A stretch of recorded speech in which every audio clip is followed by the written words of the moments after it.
Hello, everyone, and thank you for joining us today for our webinar on the Marie Skłodowska-Curie Actions Postdoctoral Fellowships 2024 call. We're really delighted to see that we have people attending from all over the world today, so I will extend a very warm welcome to you all. Before I introduce the webinar, I want to mention that we have closed captioning available today. You can also alter the size of those captions by clicking on the CC button at the bottom of your screen. The webinar is being recorded. It will be made available through our website within the next couple of days, and also a link to the recording will also be sent to everyone who has registered. So my name is Yvonne Halpin. I'm the head of the Irish Marie Skłodowska-Curie Office, or the IMSCO in short. And I'm the national delegate and one of two national contact points for the Marie Skłodowska-Curie Actions in Ireland. The IMSCO is supported by the Irish Research Council and operated under joint partnership with the Irish Universities Association. And really our mission is to support the research community in Ireland, and that's across all disciplines and sectors, in both applying for MSCA funding and in implementing MSCA projects. And we do this in a number of ways, including promoting MSCA programs and supporting applicants through workshops, information sessions, and webinars just like this one. We also provide query support to applicants. So if you have queries in the days and months ahead, please do get in touch with us. For more information on the services we provide, you can also visit our website. And my colleague and fellow MSCA National Contact Point, Jane Carrigan, will post the link to our website as well as our contact details into the chat function, so you will have easy access to those. I also want to mention that the Euraccess Ireland services are hosted within the Irish Universities Association, and Euraccess Ireland provides tailored and free advice to researchers and their families coming to work or study in Ireland. It also provides a platform for posting expressions of interest for MSCA fellowships, including a partner search function. And we'll also post further details on Euraccess Ireland into the chat. So our webinar today is focused on the European Union's MSCA Postdoctoral Fellowships funding programme. The scheme supports researchers' careers with a focus on training, skills development, and career enhancement through excellent research and innovation projects.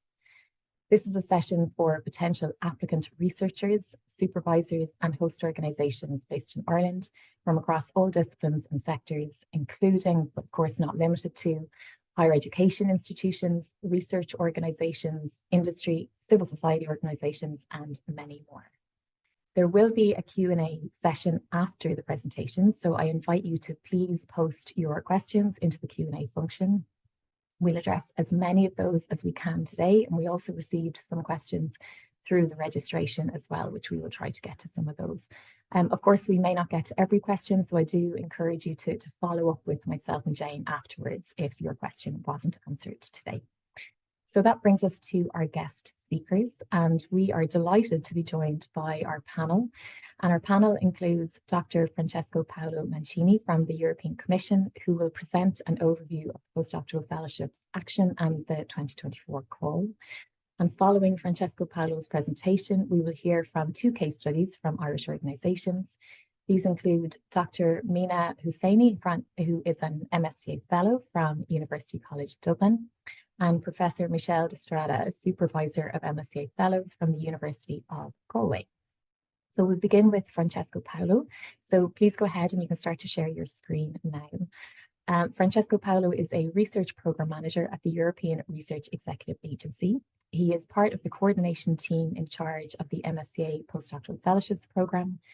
Previously, he served as Project Officer at Clean Sky Joint Undertaking, and Francesco Paolo holds a PhD in Theoretical Physics from the University of Oxford, and he has 10 years experience as a researcher and over 10 years experience in research management in EU institutions. So Francesco Paolo, thank you very much for joining us, and I'll hand over to you.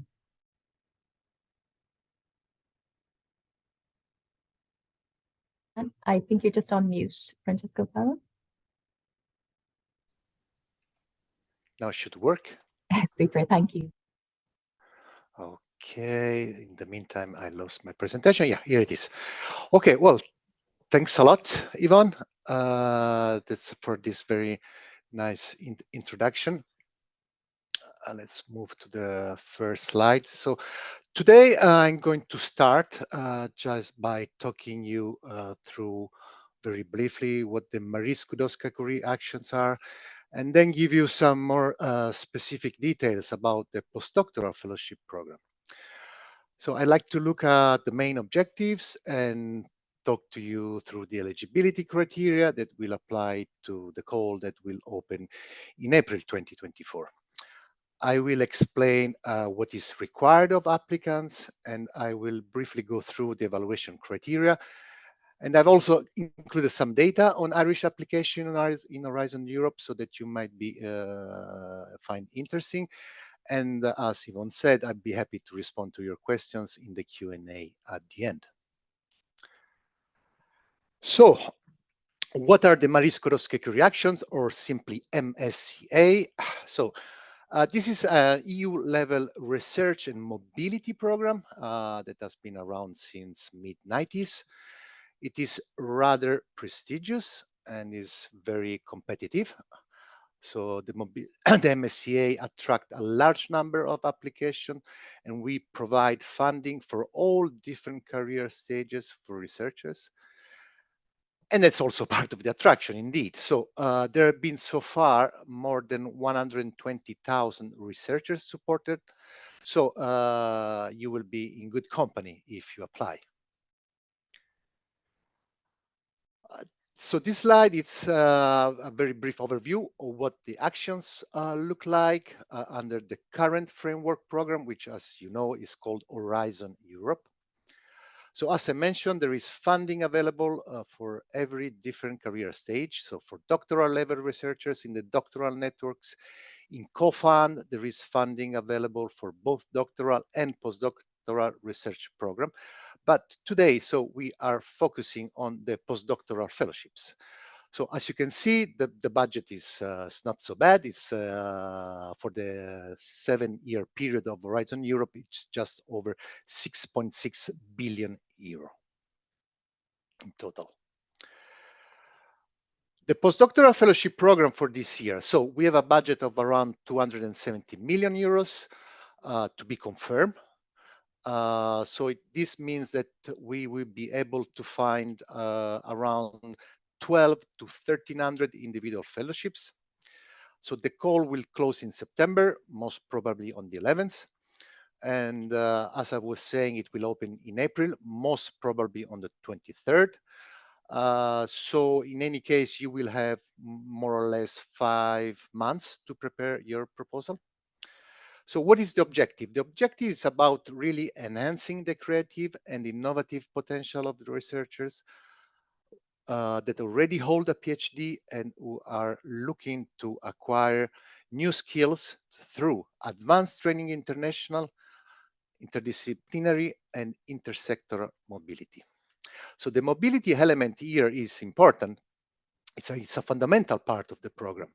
So there is international mobility, of course, but also between disciplines and between different sectors of the economy. So in terms of what they look like in practice, these are mono-beneficiary projects. So there is one researcher who is hosted at a single host organization. The host organization must be located in European Union or Horizon Europe associated country. So in addition to all the 27 EU member states, there are currently 18 countries which are associated to the Horizon Europe program. The program is open to all research domains, so no scientific field excluded. It is also open to excellent researchers of any nationality, open to people coming to Europe, people moving within Europe, and in the case of the so-called global fellowships, to people leaving Europe and then coming back. There are some restrictions for people participating in global fellowship and Euratom funded projects, but I will go through this later. So we have two different types of postdoctoral fellowships. So we have the European fellowship, which is actually the vast majority of the fellowships that we fund. And these are for researchers of any nationality coming to Europe or moving within Europe. So they have a duration of minimum 12 months and a maximum of 24 months. And then we have the global fellowships, which involve an outgoing phase. So you would go to a third country like US, Japan, or Australia, and then you spend there like from 12 to 24 months, and then you come back for a return phase of 12 months in an organization in Europe, in the European Union or an associated country. Very important to stress that the mobility must start at the beginning and no more than 12 months the return phase can be asked. The global fellowships have in general a longer duration, so from 24 to 36 months. In both cases, so for both European and global fellowships, you can request in your proposal a period at the end of the normal duration of the project up to 6 months that you would spend in a non-academic institution. And this is, to enhance the sort of intersectorality of your project. As I said before, it's a very popular program, and here you can see the evolution over time of the number of proposals that we receive, and also the success rate. So this gray line in the middle. So as you can see, in terms of success rate, we had a peak in 2009. So was the success rate was around 32%, and more recently there has been kind of flat success rate, about 15%, with a small increase in Horizon. So starting from 2021, we are in the Horizon Europe program. In terms of number of proposal, the peak was in 2020, where we received over 11,000 proposals. Sorry, last year was about 8,000.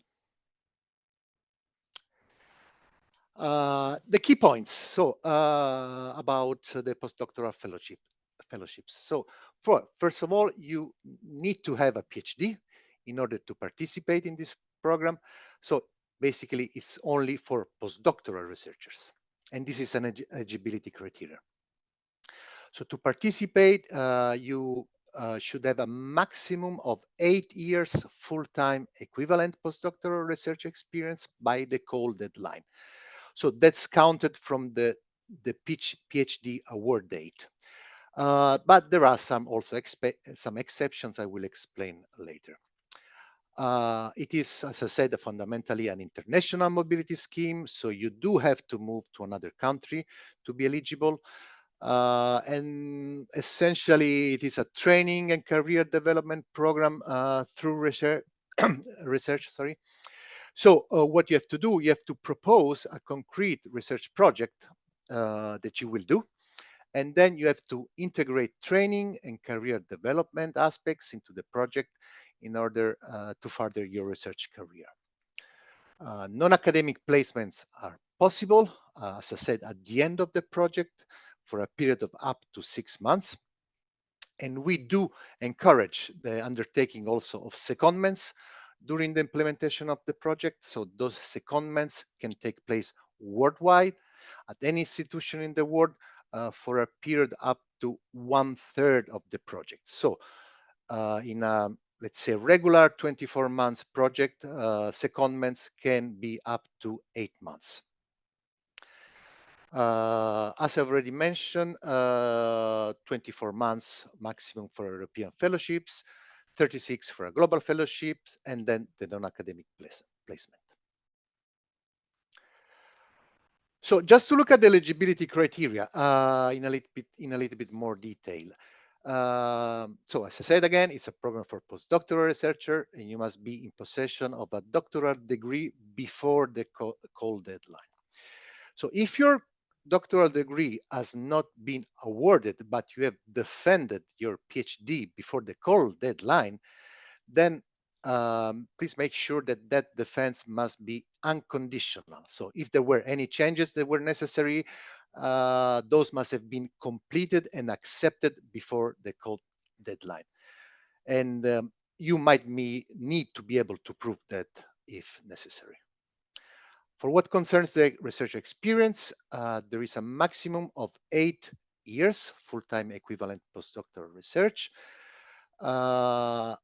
But time spent outside of research does not count towards that. So if you have been on parental leave or if you have been doing a non-research related job during that period, then it is possible to extend the 8-year period.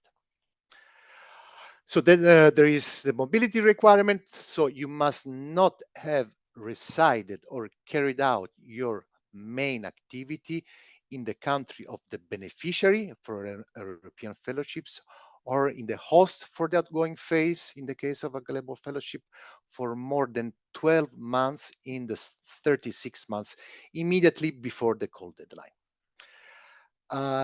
It is also very important, I like to stress this, that this is not a nationality requirement.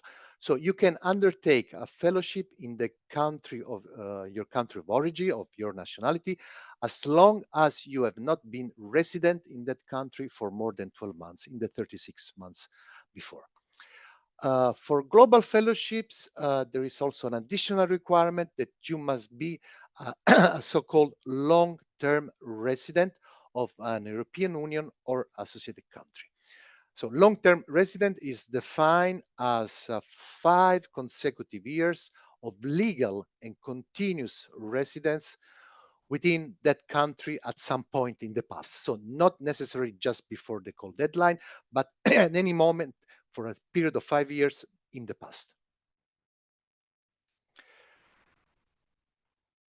As I said before, so we do encourage secondments as part of the projects. So these are possible anywhere in the world, up to 1/3 of the project. So also, if you look at the evaluation criteria, then you will be able to see that intersectoral secondments are particularly encouraged. And this also can be very useful in terms of career development, knowing that many people doing PhD or postdocs, at the end of the day, I mean, they do not end up staying in a university environment. So exposure to activities in the non-academic sector, it's particularly encouraged as part of the program that is also seen in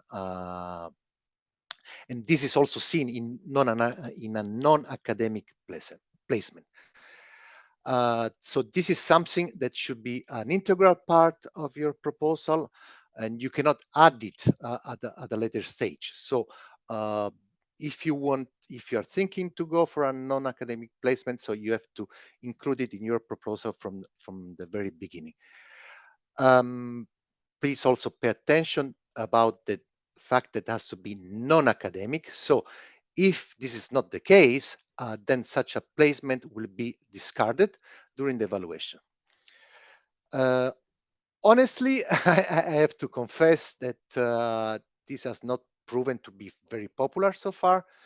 Only about 6% of the proposal that we received in the last 3 years have been requesting a non-academic placement.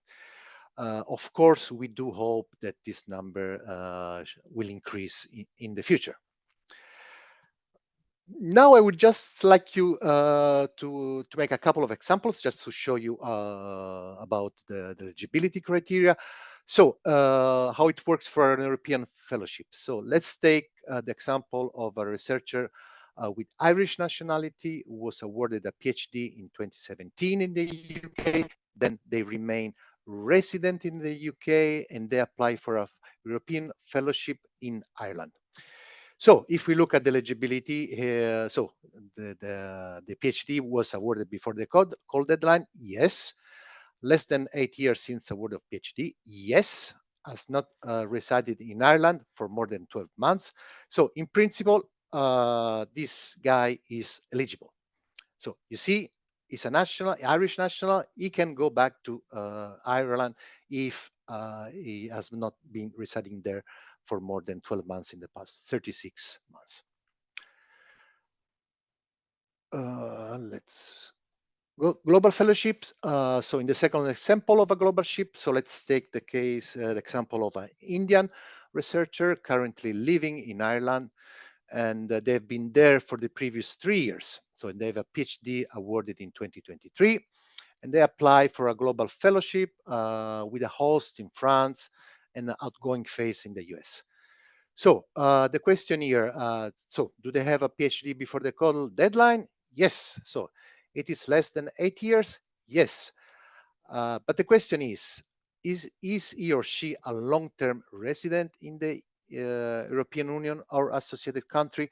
So this is the question that has to be addressed. So if you find yourself in this situation, you need to specify this in your application.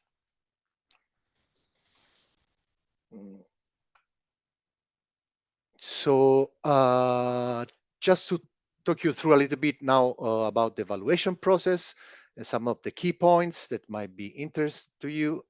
So as I said, it's a very large scale program, which means that we have a very large scale evaluation.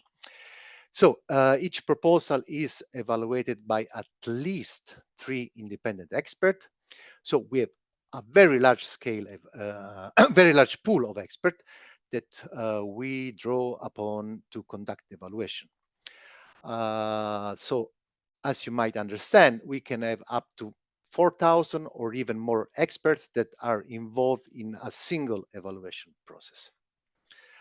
It is an entirely bottom-up program, so all scientific disciplines are eligible for funding, and this means also that we are calling upon experts from across all these disciplines, and we ensure that there is appropriate balance of the scientific experience of different nationalities, different genders, ages, different sectors of the economy, so that the expert pool can really can be broadly representative of the research community.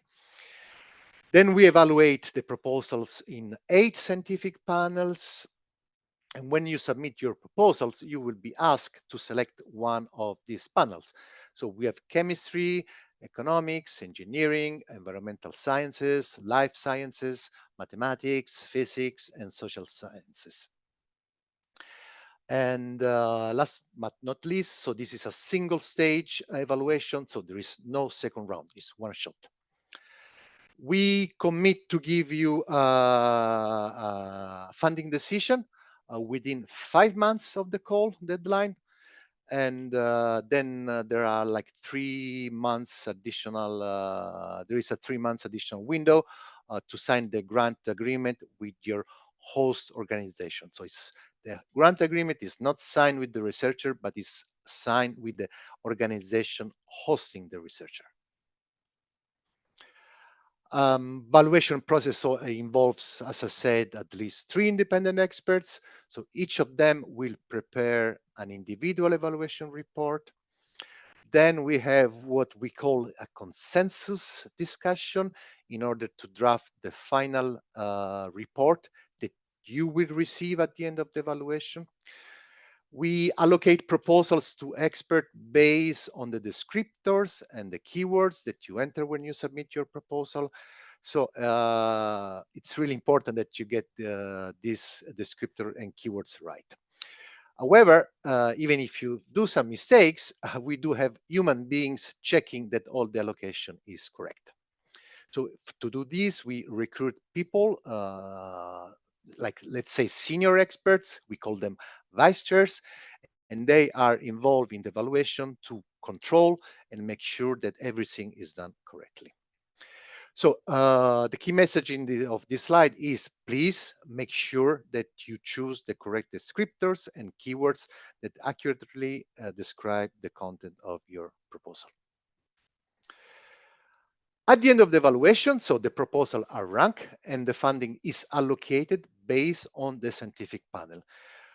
So This means that if 20% of the proposals have been submitted to the life science panel, then about 20% of the funding will go to proposal in the life science panel.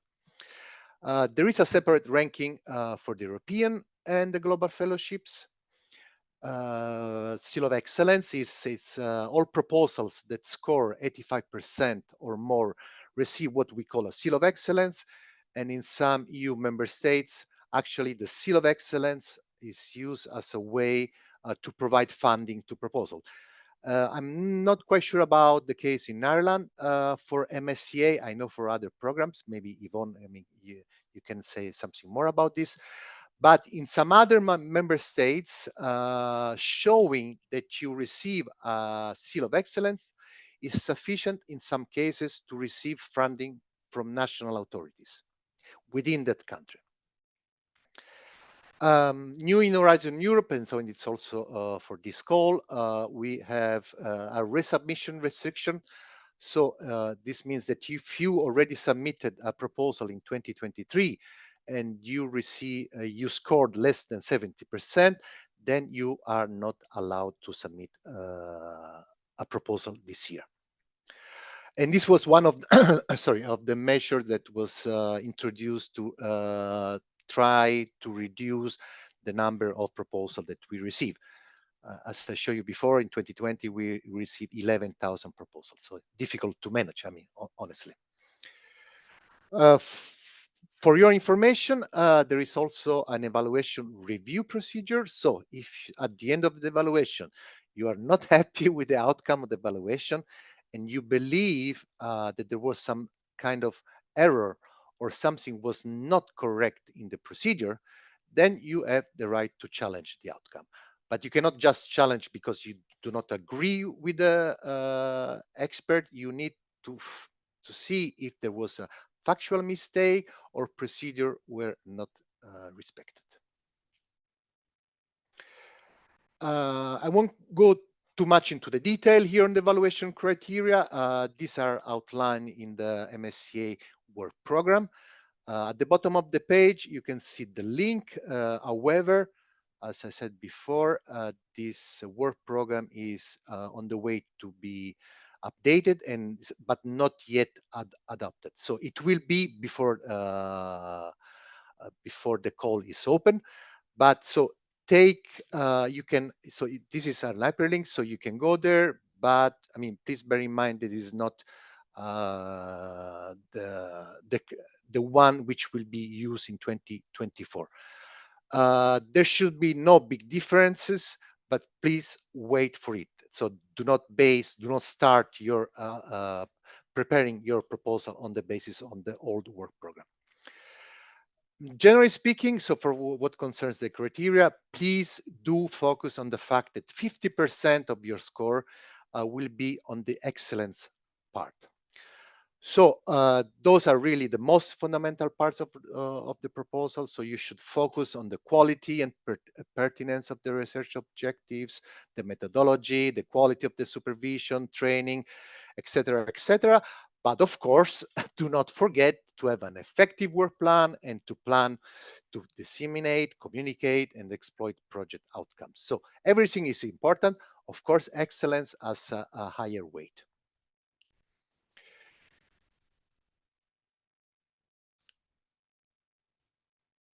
So just to briefly go through the submission process. So this is all done electronically through the Commission's Funding and Tenders Opportunity Portal.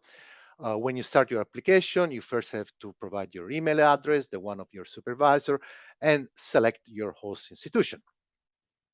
Then there are two different sections. So there is a structured data part, which we call part A of the proposal. And then there is a technical description, which is called the part B. And then you have to upload as a PDF. For the part A, you will need to have an acronym for your project, also, and a title. You will need to select the scientific area and the panel, which is the best fit for your proposal. You can select up to 5 descriptors, which I said best characterize the content of the proposal. So the first three of those will be linked to the panel that you have selected, whereas the others are unrestricted, and there will also be a space for 3 keywords as well. You will also be required to include an abstract of your proposal, and you will be asked whether this proposal is a resubmission or not. Other data that you will need there is your PhD award date, and you will also be asked to complete a table for an extension if your PhD award date was more than 8 years ago. And you will be required to indicate your countries of residence for the past 5 years. So on top of the so-called PIC, so participant information code of the host, you will be required also to indicate the participant, so the outgoing host participant information code. You need to make sure that the outgoing host has already registered before the call deadline so that you can enter that in the system.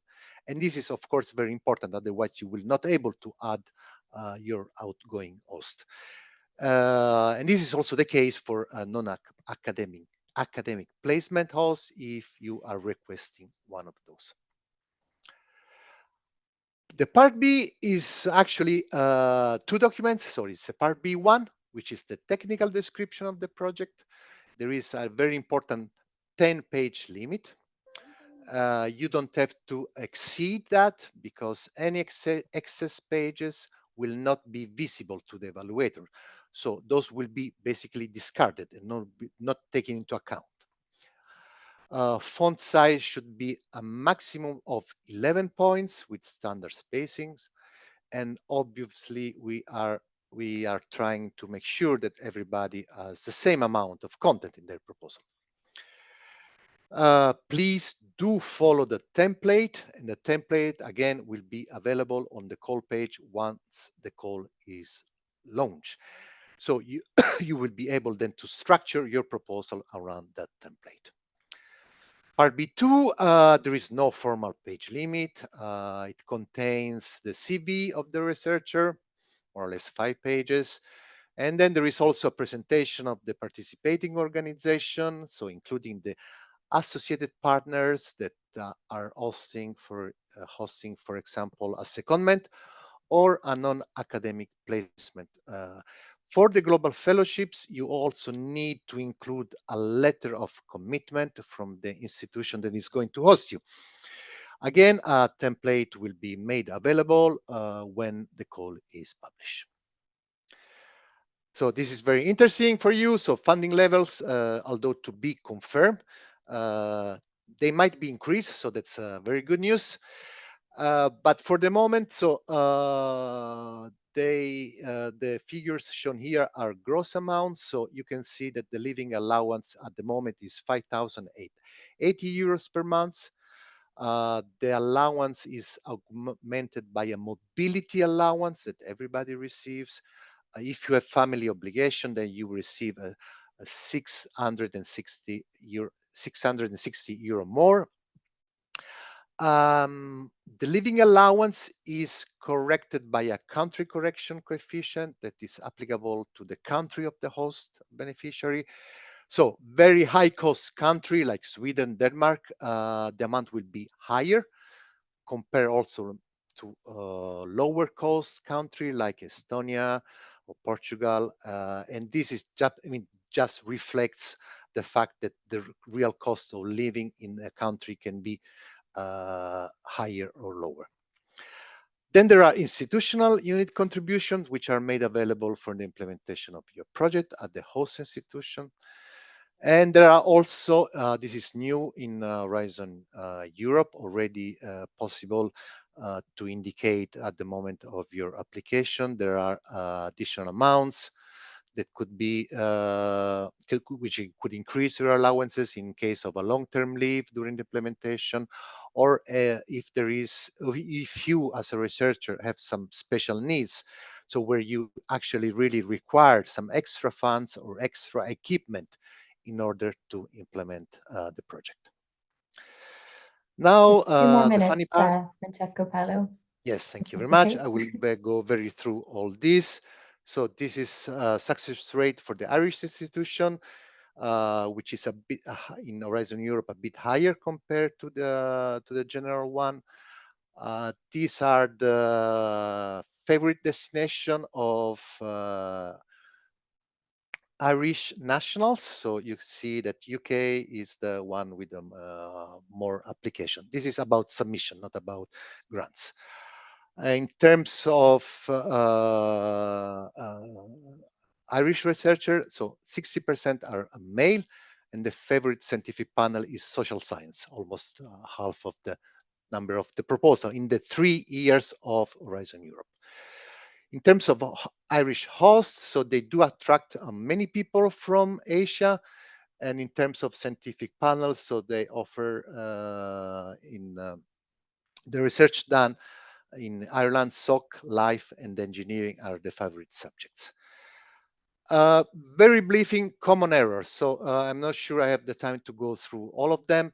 Well, first of all, do not leave it to the last minute to prepare and submit your proposal. So you can submit the proposal like very early and then subsequently edit and also replace the documents that you submitted.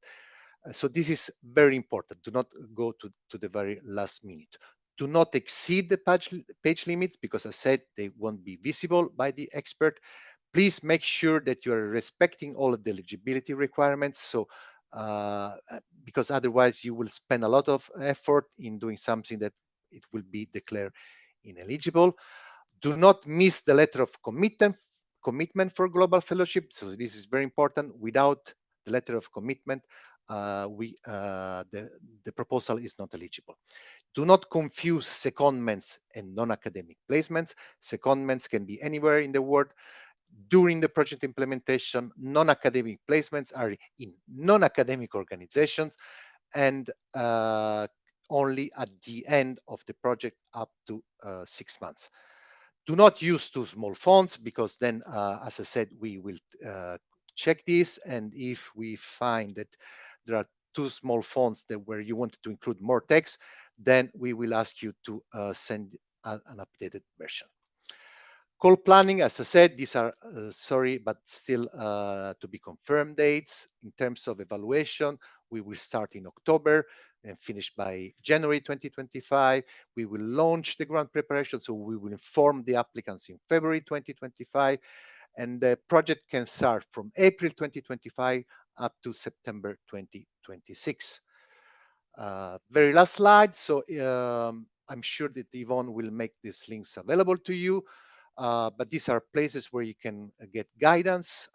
Some of the links at the moment are from the previous call, so please, be careful. But once the call is launched, everything will be available on the call page. And with this, I thank you very much for attention. And I will hand you back to Yvonne. Thank you, Francesco Paolo. That was a really comprehensive overview of the postdoctoral fellowships calls. We really appreciate it. We've had plenty of questions so far. We're trying to work through some of them ourselves in the background. Just to note, we will wait until the panel Q&A session at the end before we answer any questions live, but please do continue to post your questions. And also, just to note that in order to get the maximum benefit from the Q&A for all attendees here, we won't be able to answer eligibility questions which are very specific to individual cases, but of course you can come to us separately after the webinar if you have additional questions. So we will move quickly to the first of our case studies. So I have the pleasure of introducing you to Dr. Mina Hosseini. So Mina, please go ahead and share your screen. Mina is an MSCA Postdoctoral Fellow at University College Dublin Sutherland School of Law with a PhD in competition law from Beheshti University in Iran. Her research covers competition law and policy, health law and pharmaceutical law, and notably the MSCA-funded Config Crisis project examining EU competition law enforcement in the pharmaceutical sector before, during, and after the COVID pandemic. So formerly, Mina lectured at Tehran University of Science and Culture and managed the USC Journal of Modern Technologies Law. So Mina, over to you. Thank you. Thank you very much. I'm really honored to be here. Thank you very much for your invitation. My name is Mina Hosseini, and I'm a Marie Curie Postdoctoral Fellow at University College Dublin. So this is my background. Before coming to UCD, I had a teaching position, and before that, I have a PhD in competition law, and before that, I was an attorney at law with an LLM in economic law and a LLB in law.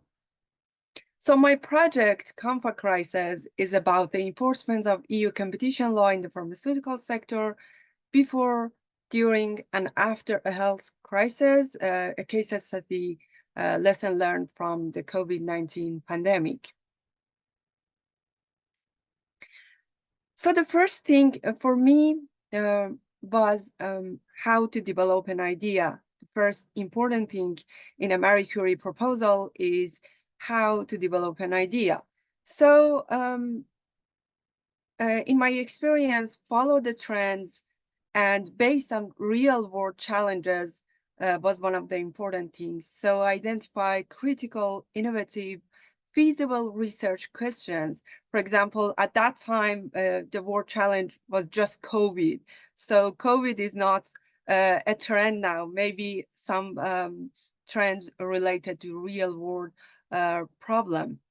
So follow the existing literature and address a research knowledge gap.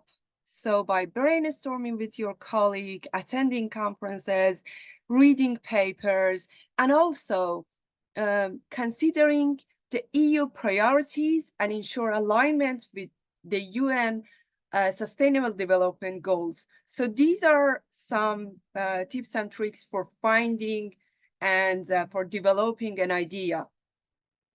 So after you start to writing your proposal or during your drafting these 3 different sections in your proposal, you have to ask these questions from yourself. Can you make your topic more engaging? What's the significance of your research for the excellent part? Who will benefit from your work? Have you clearly defined your research questions? Does your methodology bring new ideas? Because, for example, in my case, so in law, most of the research in law are doctrinal. So my research was a combination of doctrinal and qualitative research. So it was pretty new in competition law, specifically. Is your proposal ambitious enough? Are your open science practices justified? Because open science in all the EU-funded research are very important. Have you defined your FAIR principle for data management in your proposal? So you have to articulate that why these principles, why I want to consider these principles when I'm doing my research. Will your project involve knowledge transfer? Because it's not just UCD transfer knowledge, for example, in case of my project. So I have to share some knowledge with UCD. So it's a mutual process. It's transferring knowledge from researcher to host and from host to researcher. So you have to consider this when you're writing your excellent part. Have you adequately addressed gender aspect in your project? Because in case of my proposal, it was one of the negative points of my proposal. So the reviewer was like, your gender aspects are not good enough. Because at that time, I really didn't know much about gender aspects. So in your subject matter, so you have to review the literature in gender and your subject, and also in implementation. Even if your project is, for example, in engineering, you have to write this section, and it is important. Are interdisciplinary aspects integrated into your research? So for example, in my case, conflict crisis has very strong interdisciplinary, multidisciplinary aspects. So it was not only about competition law, so it was about IP law, it was about public health, public policy, social insurance policy, patients' rights, economics, consumer protection, human rights, and sector regulations. So all of these aspects was related to my subjects. So for the impact part of your proposal, you have to ask these questions from yourself. Does the fellowship provide a practical and academic opportunity for the researcher? Because it is, your proposal is really important, your research is really important, but it's not just about your research, it's partly about you. So what is this fellowship? What's the impact of this fellowship for you, for your future? So you have to also mention these. And will the fellowship enhance the researcher career prospects? Will your project results significantly impact policymaker and make a notable contribution to academia? So you have to consider this impact in local level, international level, global level, for academia, for policymakers. Is the discussion of expected societal impact and international engagement detailed enough?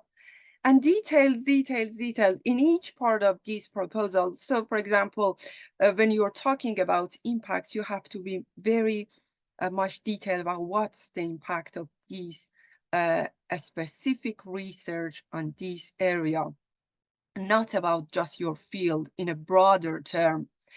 Have you identified the primary message, tools, and channels to reach the target audience? And what strategies will you use to promote your project and its income beyond the project common area? So, for example, you have to consider different tools for promoting your research, not just publication, presentation, participating and organizing workshops, events, promoting through social media, LinkedIn, Twitter, all of these, because it's not just about academia, it's also about the general public, because it's taxpayers' money. So you have to define why this impact is beyond academia and beyond my field. So for implementation, it's important to ask yourself that, have you clearly defined your work plans, work packages? Have you included all the necessary information in Gantt chart? Have you clearly defined the quality and capacity of a host institution? And are the efforts assigned to the work packages realistic and appropriate? So these are common mistakes, common shortcoming in proposals. So I read a document about the reviewers' negative points about MSCA proposal. For example, not considering career development, lack of clarity in Gantt charts and work plan, lack of originality and innovation, not simplifying enough, because as my co-panelist mentions, so the reviewers could be someone from, that's, for example, in my case, one of the reviewers was not in exactly my field, but you have to write a grant that is simple, in simple academic words, that everyone with an academic background that read your grant just understand your message. Not having a big picture about the project goals, so it's not just your research questions, the big picture relates to the challenge that I mentioned before. Failure to address the evaluation criteria and not justifying the synergy between researcher, supervisor, and host, because it's not a one-person job. So my success wasn't just me. So it was a teamwork between me, my wonderful supervisor, Professor Imelda Maher, and also UCD research team and UCD Law School research managers. So all of their feedbacks, training, and reading my proposal and comments and suggestions for improving, all of them was part of this success. So this synergy is really important from the beginning until the implementation of your research. So not considering open science and not having a clear risk management strategy as part of your implementation plan. So all of these are really important in writing a Marie Curie proposal. So, and in conclusion, what was the impact of this fellowship on my career development? So because of this fellowship, it was a huge opportunity for me for many presentations, guest lectures, invited talks, publication upcoming, mostly upcoming publications, organizing events, co-organizing reading groups, networking opportunity, and learning new skills, because before this fellowship, I really didn't know many things about grant writing or project management. So when you're writing your proposal and when you're implementing your project, you just learn these new skills. And the impact of this fellowship on my career development was huge. So thank you so much. I'm happy to answer your question. Thank you. That was really super. Thank you very much. And I think people on this call, particularly, those who are doing the heavy lifting on the writing, will really appreciate your advice on the different sections. And also, I just wanted to pick out how you noted the importance of that kind of trinity between the researcher, the supervisor, and the host organization. So take note, I think, for those who are listening to your presentation. So thank you, Mina. You can stop sharing your screen. And finally, I'd like to introduce you to Professor Michel D'Estrada. Michel is the Chair of Applied Mathematics at the University of Galway. He works on problems of biomechanics and elastic waves. He was a Marie Curie Fellow twice in his career, once as a PhD student and once as a senior fellow. And in the past 8 years, he has supported 11 applications to the postdoctoral scheme, 6 of which were successful. So Michel has a lot of experience in this area, and I will hand over to you, and thank you for joining us. Thank you for the introduction, and hello, everyone. I'll be speaking about the two sides of the coins, I guess, because I was both a fellow and then a supervisor. Just to show you my track record, the first time I applied for a Marie Curie Fellowship was 27 years ago. At the time, you could apply for an individual fellowship for a PhD. That's not the case anymore. You have to be part of a training network. And then 10 years later, I applied to go to the University of Arizona, and I scored 75 out of 100 and failed. And then the next year, I worked on the project again and tried to improve it, and went to UCD with that project because it was successful with 84% then. That was the threshold at the time. So my first tip here, as you can see, is that if you fail, you shouldn't give up, right? You should work again on the project and try to improve it for next year's submission using the feedback that was given to you in your first submission. It's really important not to waste all that work and try to improve from one year to the next. Okay. After that, on the back of that appointment, that fellowship in UCD in Dublin, I got successful in applying for my current position at the University of Galway, which shows how how important a fellowship can be, a Marie Curie fellowship can be in a CV. And then I started, trying to attract potential postdocs. First, there was Luigi, and there was the co-fund system. So I won't go into that. It's a bit different.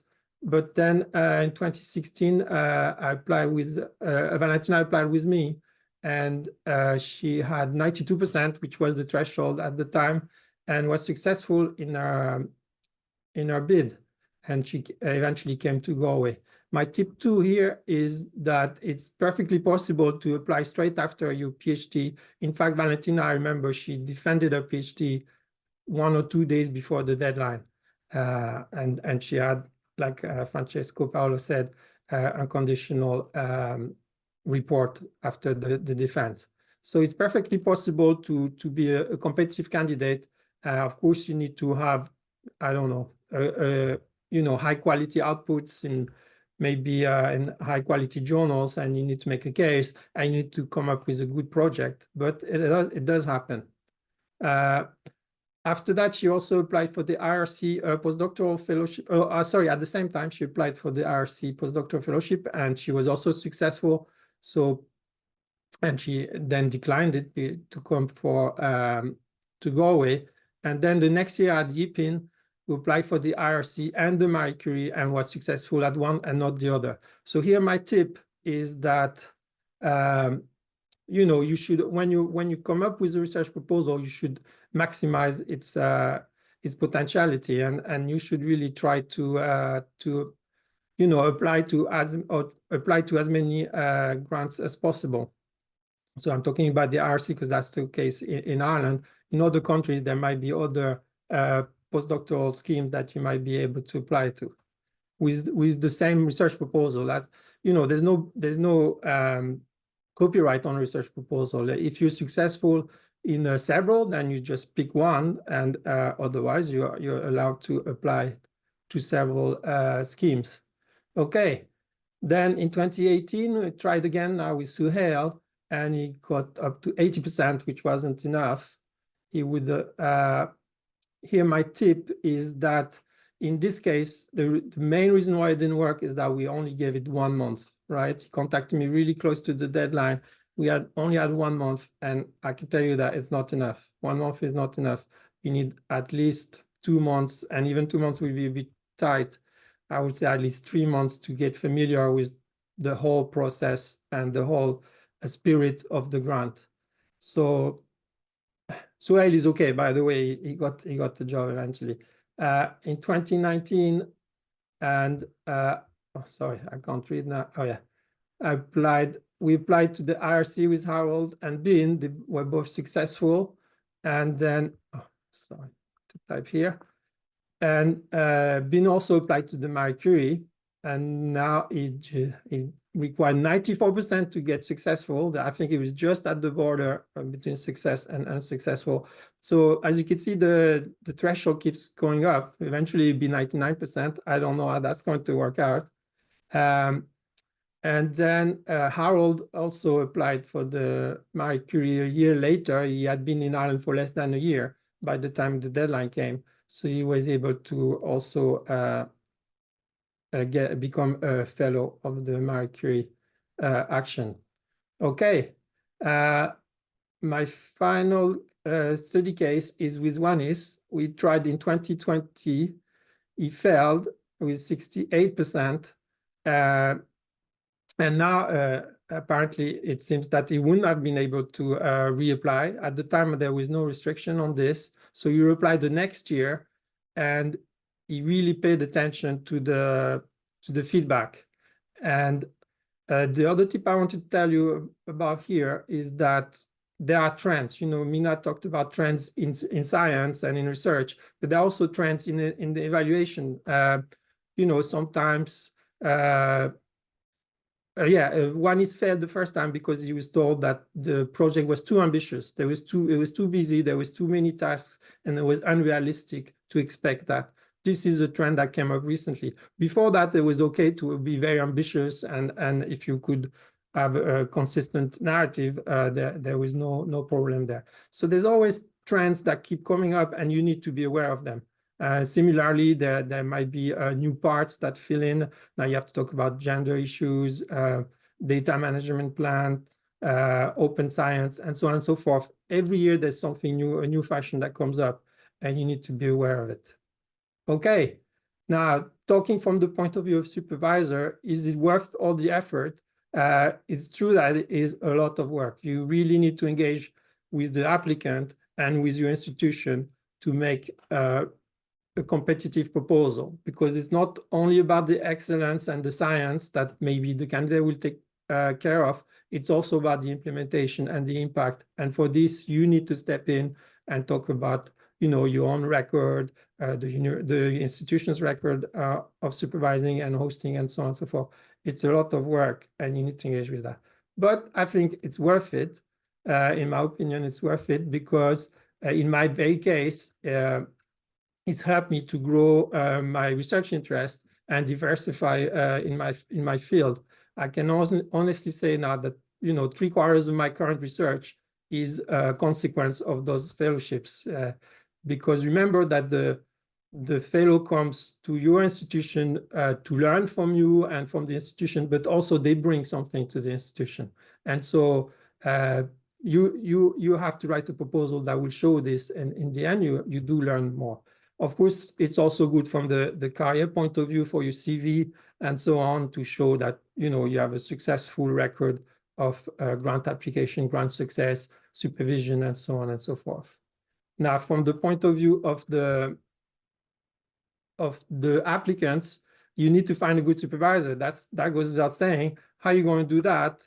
Well, typically you just, you know, you get familiar with names in your field by reading articles, bibliography, and so on, and you realize, you know, that maybe somebody is, you know, working in a closely related field, and you like the way they write, you like the way they do research, and then you think, well, maybe I could add something to this. Maybe there's a research gap here, and you just write to them. You write to several people. You write them an email. You craft it a little bit to make it attractive, but that's how you find a supervisor in another country, typically. And then you might have several who will, many of them won't even bother to reply to you because we get those emails all the time. But several might say, yeah, I'm interested. And then you will have to zoom in on one. And for this, I suggest you look at their track record, you know, at the reputation of their institution, at their own reputation, at their own track record of, you know, attracting funding and producing high quality outputs. A good way to get a feel for that is to contact their current and past postdocs and PhDs, right? You just write to them and ask them what is this person like as a supervisor. And then, of course, you have to bring something to the supervisor. You have to say, you know, I would really like to work with you on this topic or that topic. And I think, you know, together with my expertise and your expertise, we can come up with something really exciting as a research proposal. My final advice is that you have to do that a long time in advance, right? This is not going to work if you start writing to people 1 or 2 months before the deadline.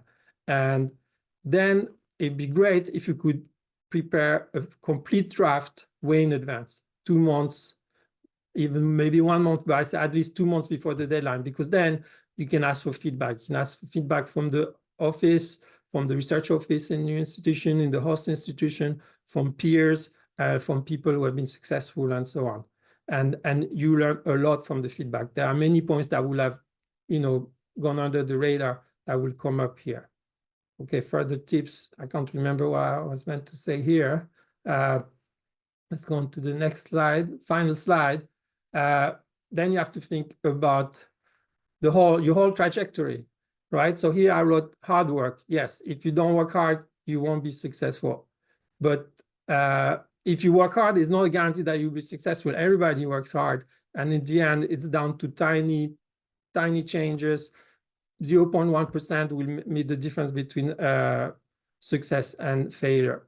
So take that into account. Time and chance, you know, luck and timing play a role. Then you should try to network as much as possible, because that brings up opportunities. Just talking to people and making yourself known will come up.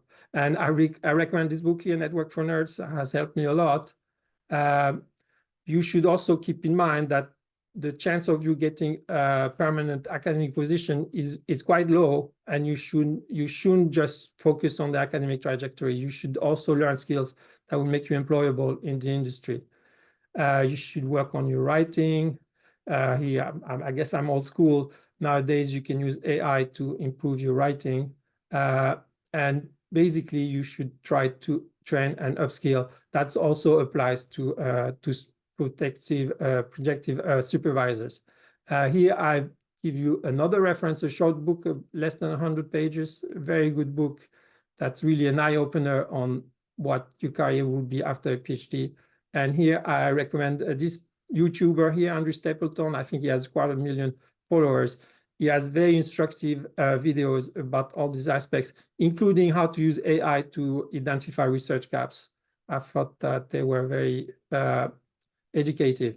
Okay, if you want to get promoted eventually in your career, academic career, grants and mobility are huge factors for promotion, are really well regarded from interview committee. I advise you to find a mentor. It could be somebody outside your field, somebody outside your university, somebody who has, experience in supervising and knows a lot about academia and all the ins and outs. It's always good to, to check up with them, keep them updated, ask for advice.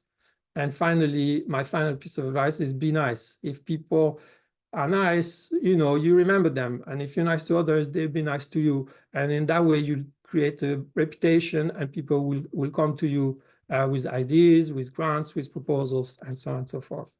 Okay, I hope I haven't spoken too long, Yvonne. That's it.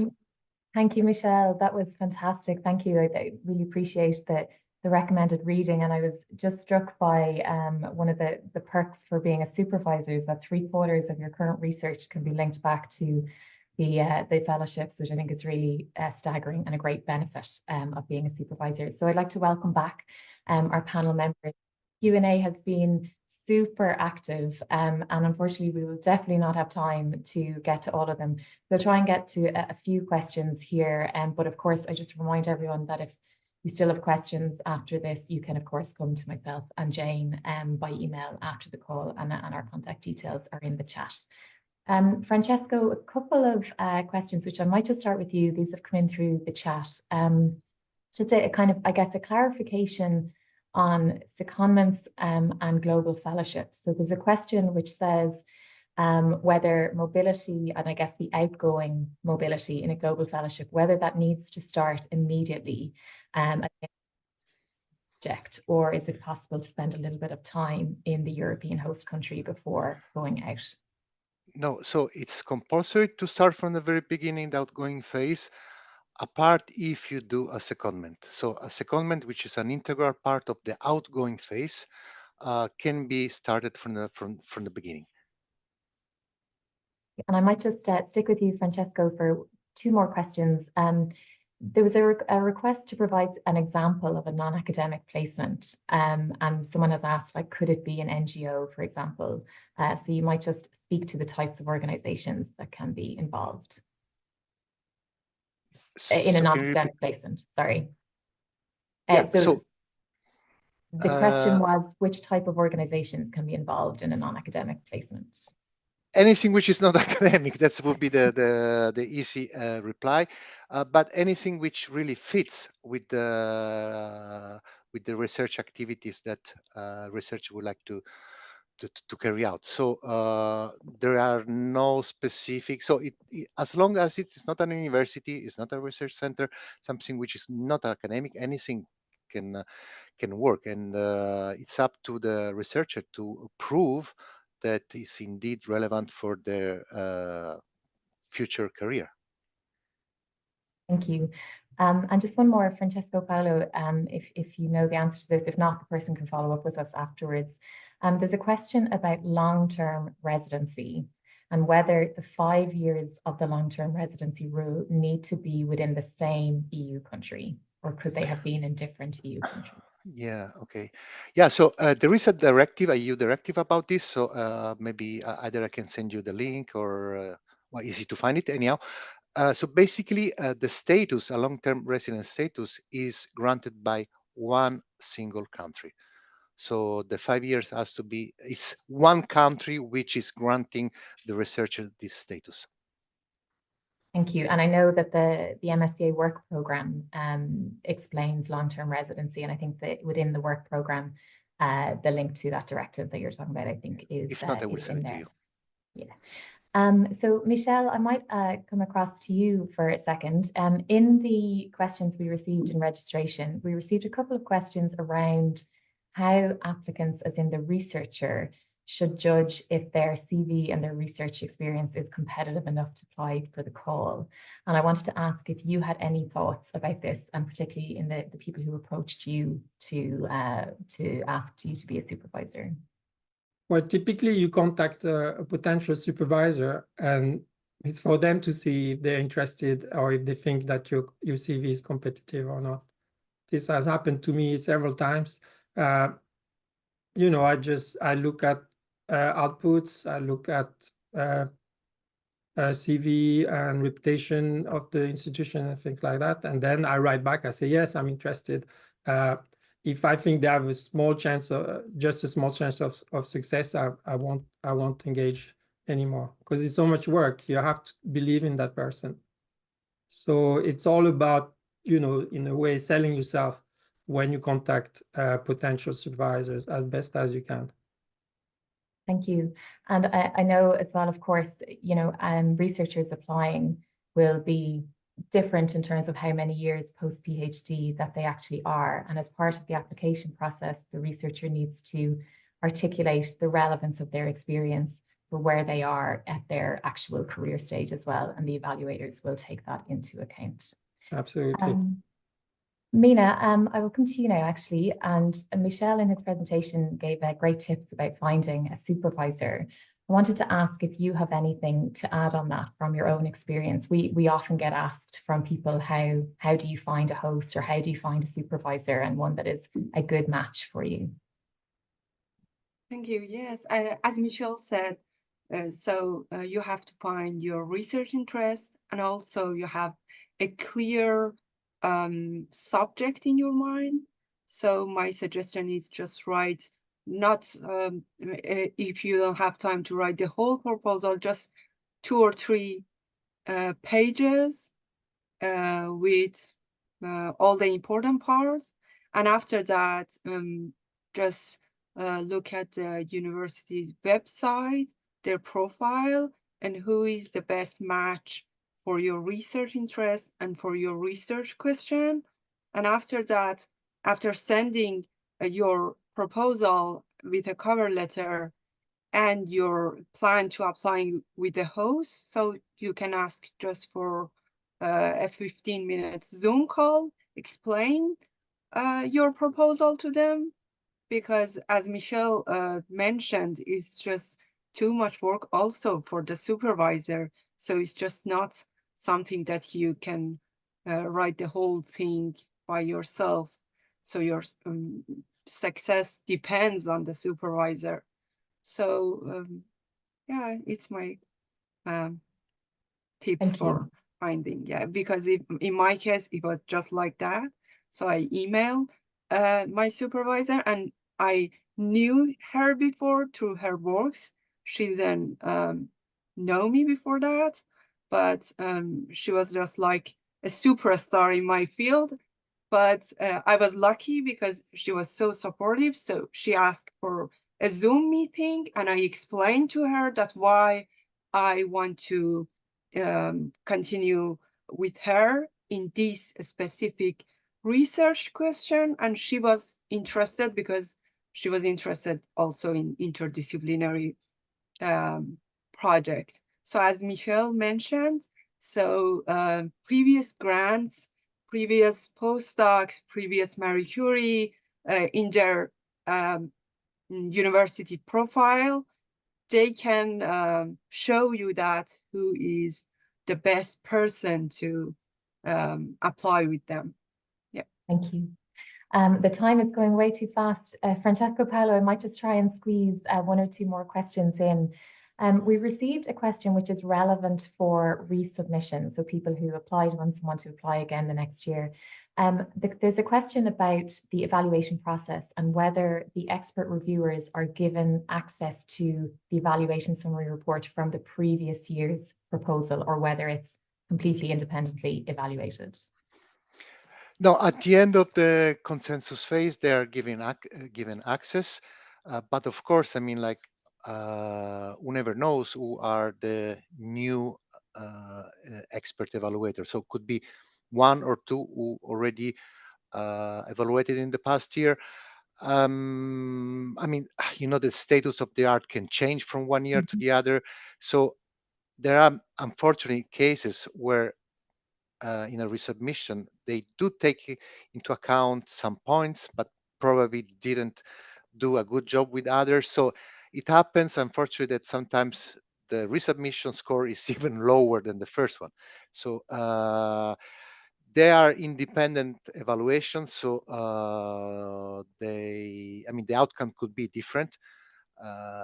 My advice would be really try to tackle all the weak points identified in the first evaluation, and then try to address them as much as possible, take into consideration that 1 year has passed, so things could have changed.